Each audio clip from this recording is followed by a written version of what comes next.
अस्सलाम वालेकुम। इंतज़ार की घड़ियां ख़त्म हो चुकी हैं, फाइनल जांच पड़ताल वालों के पैसे आ चुके हैं।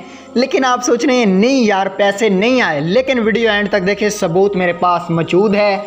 अगर आपको यकीन नहीं आ रहा, वीडियो एंड तक देख के जाना ज़रूर। आप अच्छा कमेंट्स करने पे और वीडियो को लाइक करने पे मजबूर हो जाएंगे इंशाल्लाह। वीडियो एंड तक देखना। जिन लोगों ने 8171 पे अपना शनाख्ती कार्ड नंबर सेंड किया था, या अगर आपको 8171 के वेब पोर्टल पे जांच पड़ताल शो हो रही है, तो आपके लिए ज़बरदस्त अपडेट, बड़ी खुशखबरी लेके आ चुका हूँ। सबसे पहले वेब पोर्टल पे मैं आपको एक CNIC चेक करवा के देता हूँ। ये CNIC की जांच पड़ताल है और ये न्यू बेनिफिशरी हैं। ठीक हो गया, अभी इसकी जांच पड़ताल है। उसके बाद हम आपको डिवाइस भी चेक करके दिखाते हैं। तो अभी डिवाइस पे आप लोग देख सकते हैं, CNIC भी और सारी चीज़ें आप नोट कर सकते हैं।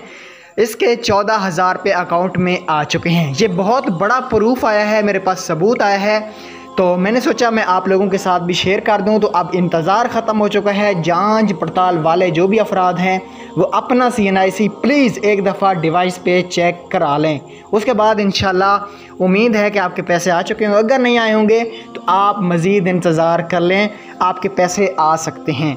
वीडियो अच्छी लगी हो लाइक शेयर कर देना।